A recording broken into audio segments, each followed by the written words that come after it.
it was just me that missed something. Okay.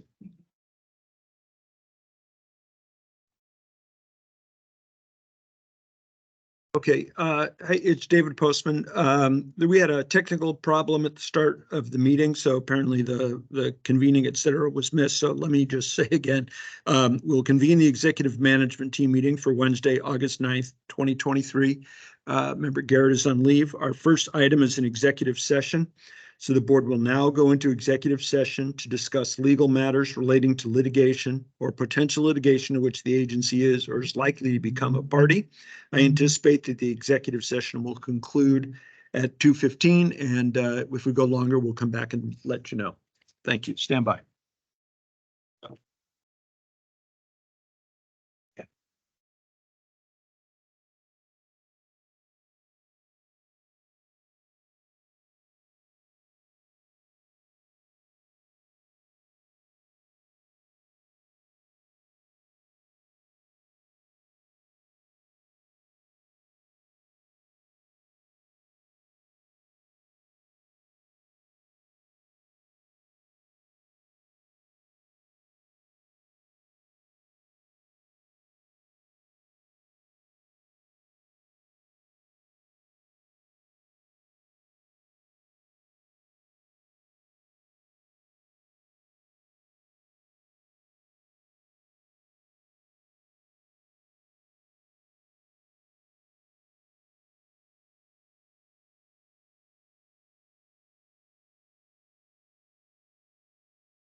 The board has completed its executive session to discuss legal counsel matters, though we are 9 minutes ahead. So we are going to have to stand at ease till 2:15, at which point we'll come back here and jump back into the agenda at that point. So we'll see you in 9 minutes. Are we muted? Oh, yeah. Gotcha. Not that I was going to say anything inappropriate, but I just wanted to check to see if we were muted.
And we're back. We'll resume our regular agenda here. Our first item up now is a legislative update with our Ledge Director, Mark Webster. Hello.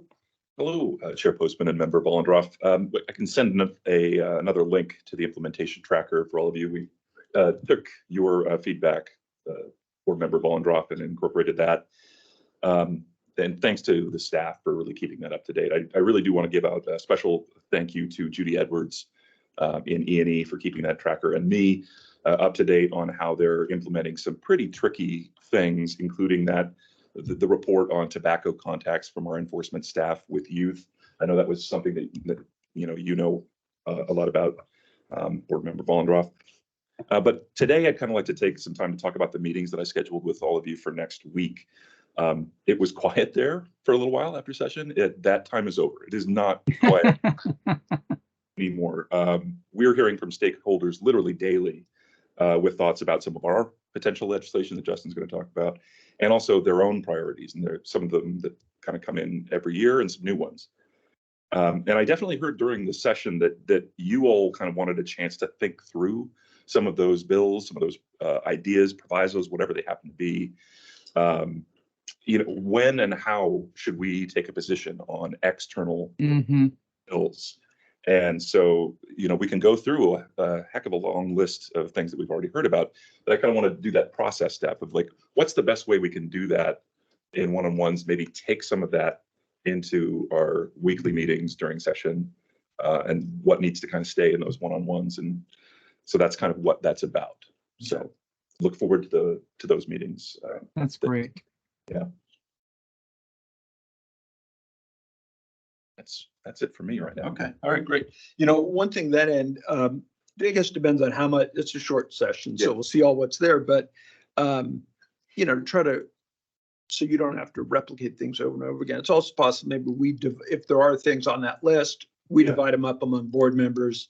Yeah. You've got some he's interested in, I've got some, and then you don't have to do everybody all, and we don't have to do them all. Right. So, That's a great suggestion. because I think if we, we all trust each other enough to, but also for me to get a sense of what are those big kind of overarching areas that you want to think about that can kind of guide when those things start moving really fast during session. I think that's great. Yeah, I agree. That'd be really good. And Will, just for your background and history, so one of the things that happened last session, and I was a new board member, there were a lot of things that came up in the legislative session that later I would say, hey, how come we're not tracking this one? Or how come we don't have an opinion on that one? So I really appreciate the work, Mark, that you're doing to be proactive so that we can really stay on top of. And at least, sometimes there's things that come up that there's good reason that we don't take a position. I don't know. I didn't always know that last session, and this will be really helpful. So I appreciate the extra work that's going on to do this. Yeah, good point. Okay, thanks, Mark. Licensing with Becky Smith. Hello. So good afternoon, Chair Postman and Board Member Bollendroff. You turn your mic on there. Thank you. So good afternoon. Good afternoon. So I'm going to start with collaboration. That I usually do updates on numbers, and I would say that collaboration with our community members and with our partners within the agency is just as important. So I just want to mention a few things that are going on or it's going to happen here in September. So most recently we had a chance to, and we do periodically meet with the small business folks. They are having a big event on September 23rd in Puyallup, and we'll be participating in that event. We do every year, but usually last 2 years it's been virtual. And so this year it's all in person. I think that'll give us a chance to really meet with folks, to have people ask questions from the community. We'll have staff there from both liquor and cannabis, and usually we have staff from enforcement that join us as well. So we're going to take advantage of that. We've also committed to, if you remember back in May when licensing and enforcement leadership team went off-site, we talked about doing more ride-alongs and more collaboration with their team, especially just to improve our relationships. We've been doing a lot of that. I can tell you that ride-alongs and for our liquor folks, they really have been concentrating on places that are newly licensed, so they can see what they've licensed, and then they can see where maybe there's been issues or concerns. I think that's a healthy way for us to have really difficult conversations sometimes after the fact. That we're working with Department of Health, and that's, and I know that you're familiar with this, so we get questions from time to time about medical endorsements for cannabis, that instead of reacting to those questions, that we want to have a process in which to deal with those. So we have staff have been working with Department of Health and enforcement to come up with a way for us to accurately be able to show those stores that have medical endorsements, that are utilizing those endorsements on our webpage, so they're not out of date. That we just finished a draft process. I sent it to some of the directors, as well as, of course, that enforcement is also seeing a copy of it as well, and has helped us with that. So pretty soon be looking forward to our internal policy, but we certainly want to share it with the board members so you're aware of what our process is. Yeah, I'd like to see that. Yeah. And then I mentioned last time that we had they lifted the ban in Pasco. And so for all those title certificate holders, and we had 3 of those, all of them have already filed for their to start their licensing process. So it's exciting seeing that that's been in place since we began licensing retailers back in like 2014. So a long time coming for those folks to finally be able to open up their retail stores. And then for customer service, I will tell you that this year, more than any other year, we've had a lot of challenges with our special occasion events. That enforcement has been in contact with us because of some of those events have gone a bit crazy. I will say that doing things that were illegal or that we hadn't been approved. And so we're going to track those. We're going to work with those folks that, especially those nonprofits that were the ones that received the license, as well as this year is also a big year for Bumper Shoot. And so we've been working with the city of Seattle. That I will say that the last time we had Bumper Shoot, I wouldn't say that the event went off as they had planned or that we had planned. And so they're going to have a little bit of a smaller event when it comes to where they're going to be serving alcohol this year, but they are going to have their event in August again. And then for, just update on social equity, that as everyone knows, we're still waiting for the return of the social equity applications being scored from Ponder. That'll happen later this month, towards the end of the month, we're hoping. And then as far as 5080, what, for Jim and for you, David, what I want you to know is that most of the folks that are sitting around this table are part of our team that works on, putting that 5080 bill into place. We have done a reach out to the equity office as well as the office of OMWBE, and then Commerce we're also working with Commerce to see what their education looks like and what their financing looks like. So I share that as well. And we are beginning to look at the DIAs, beginning to, like I said, work with the Office of Equity to see what they would like to see as far as the DIAs. And that's just beginning of work. We have a lot of work to do, but we're doing 2 at the same time. And then I think that's it for me. Okay, great. We will move to, we're going to go to communications, actually, Brian. Oh, we're jumping over. Brian Smith, yeah. Chandra had to, so we're going to put that off till next time. I'm good to go. So thank you, Chair Postman, Member Vollendroff. Again, starting off the way I usually do with what's been going on with the media. It's been, a slow trickle that comes in every single day. There's no real emerging themes that have been come through, typically localized issues, but the biometric software stuff continues to be a question I get. Bloomberg talked to me today about it, and they're tracking, the conversations that have happened here in the meeting, but that's 2 or 3 that I've had in the last 5 days that are still trying to get the resolution of that. So Several of us had some discussions with legislative staff about that today as well. I was asked too about, because I think they quoted you, David, about it, saying that maybe the legislature may be taking that up, and asked me about that. Of course, I didn't go into that. I said I wasn't aware, but I know that the legislature can always take that up. Yeah, and I don't know that they are. What I said, they have been debating the issues around that for years now. And I just thought, just to be clear to all of us, that it was not our place to leapfrog where the legislature is today on that. I did get an email today from somebody that I'll send you all to see who's asking again, like, can we revisit rulemaking? So Okay. I think we'll be hearing more about it. People are paying attention on that. Yeah. You heard Becky talk about the social equity stuff. As you know, I'm responsible for a number of plans.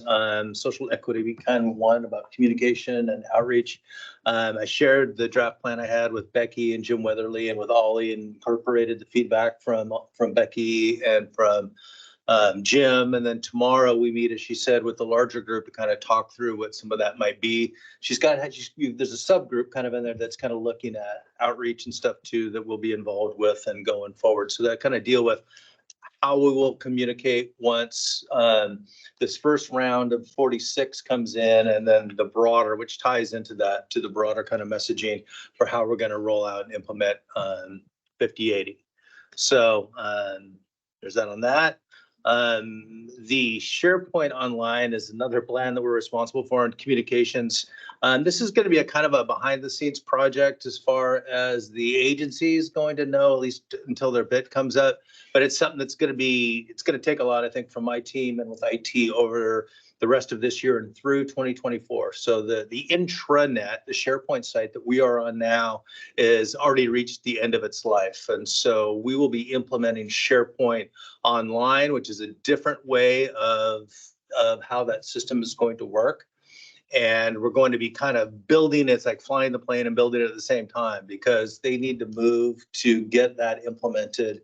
But we have yet to choose the sort of template and design. I want to get user feedback from the employees about how they use it, how they can react to this, and then go through each of the divisions. And there's a schedule laid out, starting with IT, followed by communications. The board's looking at, it's like July of next year before we get to it. But we will have a whole system for making sure that people are prepared, get a chance to give their input, and are able to have a say in it, I guess, and know what it is before they did. It'll be rolling out. It'll be a lot different than the way that it looks now, but it'll give it a fresh look to our intranet. So I am excited about that. But it'll be going on. So you won't really see it until it rolls out. You take a look at it from your division standpoint, and then later when we roll it out at the end of 2024. But anyway, my team is all 3 of the 4 members of my team are involved in making that happen on a regular basis. Just wanted to bring your attention to something that came up at our Friday communications directors meeting. This is led by Jamie Smith, communications director in the governor's office. They are rewriting the 2005 executive order on plain talk. For those folks that were around at that time, it was a fairly big deal. It was a big initiative under former Governor Gregoire, that each of the agencies had to kind of take a look at what they do and how they say things and all their materials, and put them in a matter that is plain talk, easy, straight, that anyone can understand, that access our services. And they want to make that more inclusive, and they also want to elevate it too, so that the agencies are taking on a more hands-on role with, the 18 years that have happened since that executive order came out. And so they're taking input right now from a lot of the DEI representatives in the agencies, as well as the communications directors, as to what that might look like. And with a rollout in October, and I'm sure we'll get some sort of preview, but that could be something that the agency will need to kind of address over time, probably merely led by my group, about how we might go about and do it. So they're beefing up the plans for training through the Department of Enterprise Services as well, because there's like a single course on it now or something like that, but they know that they're going to have to make that more robust and have a way to be able to integrate that within the agencies again. Is there any discussion around that on either lessons learned, or at least from our internal site? What did we find challenging with some of that? Because I know from the rule perspective, the way we drafted rules after 2005, when that first came out, A lot of people have a lot of issues with the question approach. You know, our rule titles are all in questions, and that didn't clarify things. I mean, Was that an effort at? Yeah. Plain Talk? Yes, it was. It was a plain talk Q&A? effort. yeah, so it's made it kind of clunky in a number of ways, and we've had a lot of feedback on that. So I don't know if there's anything that, sorry about that.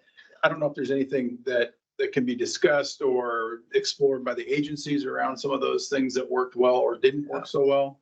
Because right now we're in the process of trying to address some of those approaches around the questions in the rule titles instead of, you know, having it more straightforward. And so if that's still of interest, then I think there needs to be a broader discussion before we make a whole bunch of changes. And, you know, but we have found some feedback internally and externally that was kind of clunky. So that was our approach to Plain Talk. And so I think we need to figure out what works well and what doesn't before we make a bunch of changes too. That's a good point, Justin. I mean, Jamie's going to be getting back with us soon as to what the ask is going to be of the agencies. And I think that I'm not going to know all those. And so I'll make sure I do an ask of the folks around here for that input that can be relayed back up into the process.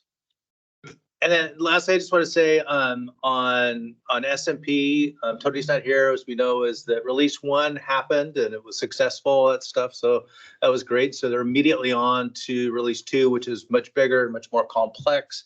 They didn't feel like there was any time for a breather. I can tell you that group is working steadily and quickly and ensuring that they're keeping up with that. You know, Becky, of course, has a huge impact on that. But I always think of Julie on my team. She was out last week, and so I filled in for her, so I got a taste firsthand of what that means, you know. And so I'm glad that she's fulfilling those daily responsibilities of all that has to happen on SMP. But you know, pat on her back too, and I said that she's really working hard and doing a great job. When we went through and had the last steering committee meeting, they noted the notes in there from the survey that everybody took, and I just went through there, and all the communications was very positive for what's been going on, and that's been all her. It really has. Right. And, you know, I thank her for that and all the stuff that she's doing. So, And then next phase is March 24, right? Is that, yeah, but this is going to be, of course, close. It used to stand so far. I know. Yeah, it's around the corner now. Yeah. You know, that's the main thing. You know that I will be out of the office next week on Friday and then through next week. But Julie and Sam will both be here as communications contacts, and you can contact them for anything. Of course, always Brad. But I would just, I'll be unavailable next week. Yeah, great. Thanks, Brian. Thank you. Have a good time off.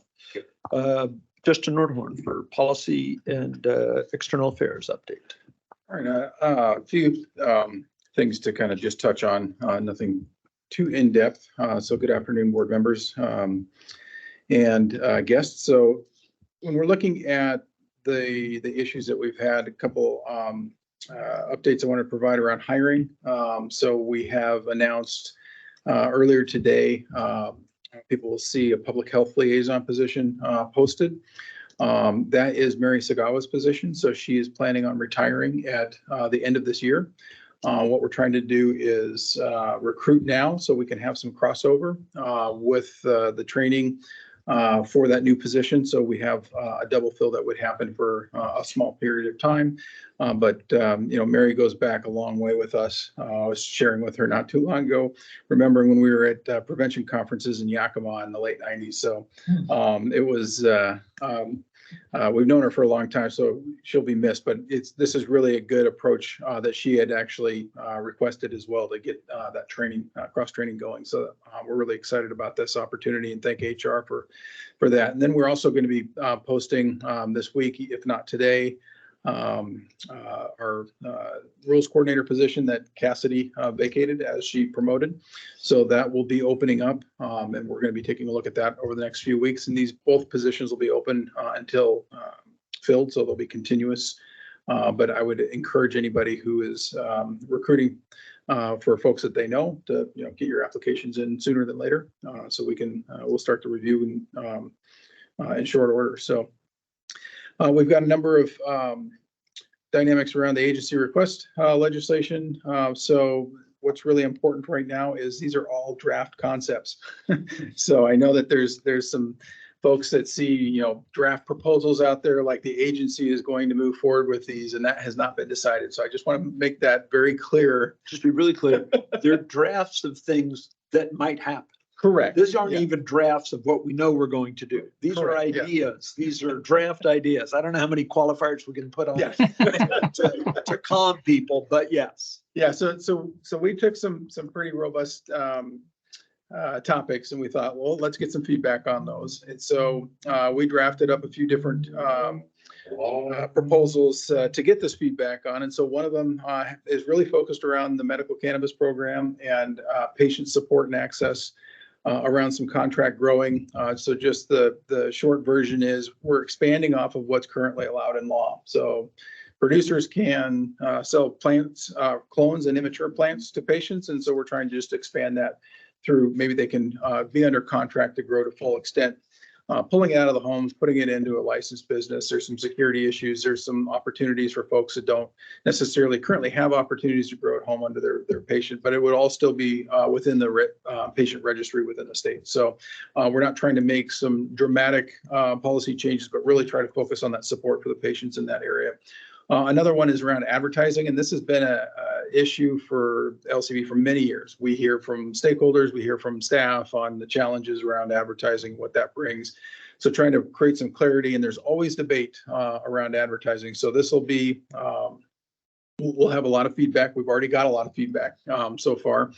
And what we're trying to do is take a look at advertising and create a little bit better alignment with the other age-restricted products like alcohol. Where the trade name is not necessarily considered one of your outside signs. And so, allowing some opportunities for a little bit more exposure while still trying to shore up some of the clarity issues around what should be of interest. And so, for example, kind of building off of last year's legislation around separating alcohol and cannabis. We want to shore that up to say you can't advertise the two commodities together. You can't advertise within the different licensed facilities. We certainly wouldn't want cannabis advertising correlating with motor vehicles and driving, for example, and those types of things. I mean, those are really strong state interest points. And so we're trying to shore some of that up, but while still opening it up for a little bit more opportunities for businesses. And so I think there's probably going to be a lot of feedback. We'll probably have to make a lot of tweaks on any concept that we have. But what's exciting about this particular one is we also have rule development going on with advertising. So this will, all the comments that are going to come in are going to really help inform that particular process as well. And the last one we have has to do with administrative sanction or administrative penalties, if you will, for clerks of alcohol establishments. So looking at our tobacco laws, where if you sell tobacco to a minor, you have an administrative penalty versus a criminal penalty. So you don't have to go through the criminal courts. You don't have a criminal conviction for a mistake that you made. And typically on those approaches, you also have the opportunity to go through training in lieu of a penalty on your first violation. And so it increases the amount of training folks can provide, and it aligns the penalties around that with our MAST program in line with that. They're not required to get a permit in this, but the penalties will be similar to what we see in MAST versus what we see across the state in 39 counties. They all do things differently. And we have some really big penalties. And then we also have some counties that don't have the capacity to charge those offenses. So then there's no accountability. And licensees have vented frustration around that for a number of years on, my clerks aren't held accountable, only I am. And so why is that fair? So this is an effort to, lessen the impact on people's personal criminal history while still having some, level of accountability for the clerks who sell, and then also leaving in place criminal sanctions for those folks who are engaging in this activity knowingly or intentionally, which we've seen over the years as well. So that's really what that is. And all the feedback is going to be due on August 25th. And one of the things that we're doing this year is I'm going to be holding 3 question and answer sessions, if you will. They're informal sessions once per week. We're having one in an afternoon, one in the morning, and one in early evening after hours. So hopefully, I know on different days of the week. So hopefully by spreading it out like that, we'll give people enough opportunities for their various work schedules to be able to attend and ask questions. We're also doing some interactions with stakeholders. Outside of that, we've had some questions and answers from a couple different associations. We also have folks drafting questions and sending those in right now. So there's already a lot of action and activity around these particular proposals. Wanted to touch base. I know Brian briefly mentioned it, but on the biometric discussion, when we were sharing with some members, or I'm sorry, some staff, legislative staff around, kind of the background for the agency and some of the issues that I had called out that I think aren't always included in some of this, but what is those ancillary impacts? And so if folks feel like I don't have to carry an ID, then they leave it at home. That's going to impact, driving issues if they get stopped, and if they're, youthful in appearance and they get stopped by local law enforcement to verify age, that local law enforcement contact will be longer. And we heard that kind of in the tobacco legislation on, we don't want long contacts with law enforcement. We want to minimize any law enforcement contacts with youth as much as we can. And so I think there's a lot of unintended impacts that could creep into this. And we're just trying to educate folks on, these are some of the things to think about if the legislature does decide to explore this further. One of the things I'll say is people can use these things right now. There's no prohibition on using it. It just can't be used as a defense in replace of an acceptable form of ID. So if you're a store and you want to supplement your program with a tool, just like ID scanners, that's certainly available for you to use. But if there's a sale to an underage person, you're still held accountable for that sale, regardless of what technology that you would use there. So we would always encourage folks, ask for the state issued ID, the government issued ID, because that's really what's been vetted and validated at this point. And that's, if you take a good fake acceptable form of ID, there's mitigation, and you can actually have some allowances for not being held at the same level of accountability. But these other ancillary tools are not necessarily automatic mitigation tools. Is it right that there is no statute that requires checking ID? Correct. Is that true for alcohol and cannabis?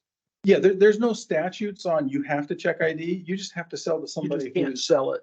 over 21. So that's different for, depending on what establishment it is. So for SEFs, it's actually different than, you actually have to check their ID. Because then they would have a sign on the door that says nobody under 21 allowed on the premises, right? So that is a statute there. Okay.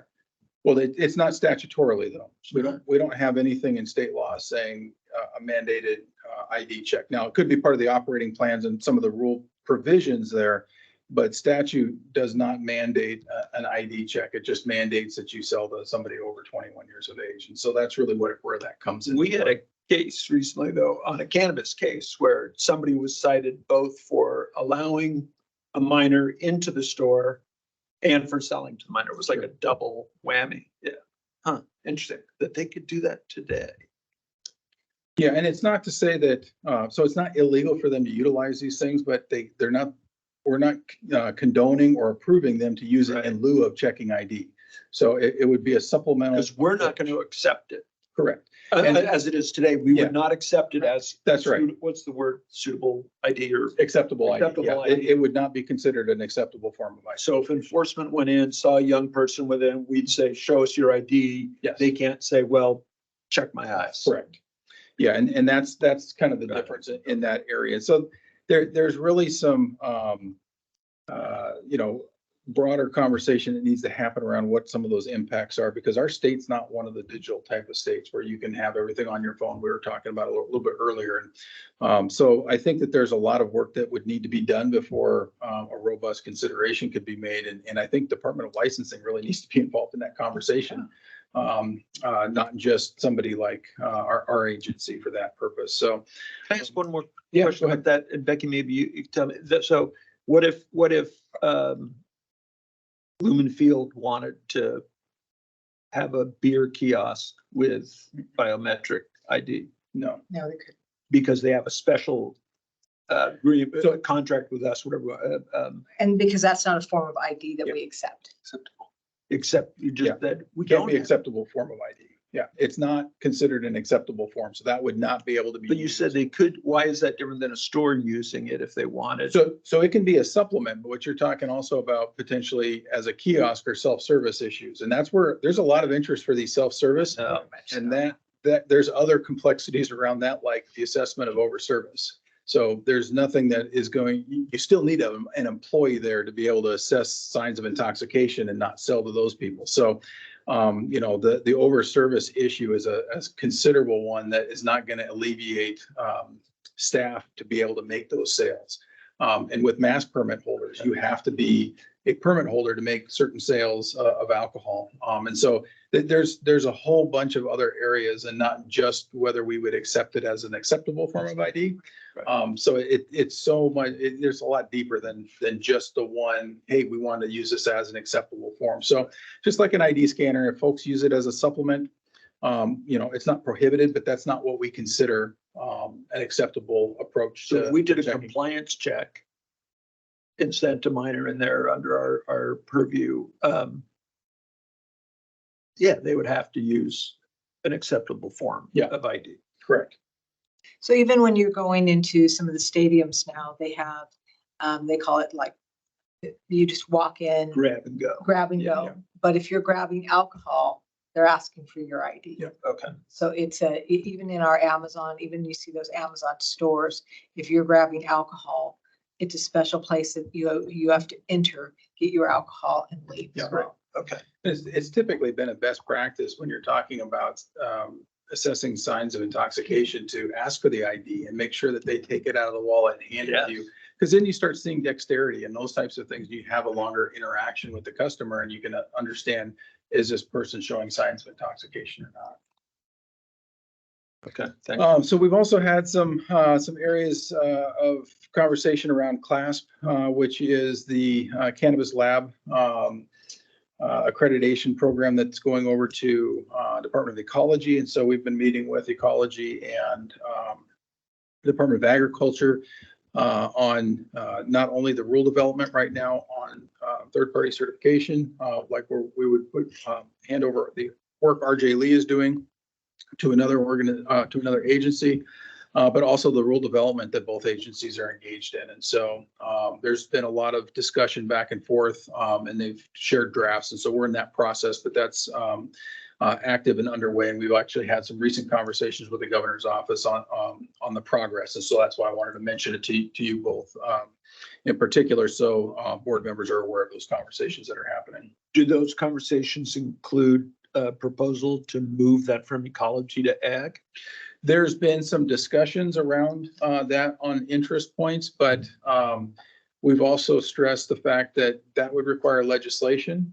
The program has to have a transition by July of 2024. So we can't wait until the end of legislative session to figure out whether something's going to happen, because the rules need to be in place by the end of June and operationalized. So, and that's already beyond what we originally thought it was going to be. Correct. Or wanted it to be. And so Ecology is developing the rules so they have something in place. And then if it does shift legislatively, then that would happen. But right now, that's not what the plan is moving forward. So we may see some agency request legislation from another agency on this issue. But one more, I'm sorry, I keep saying one more, but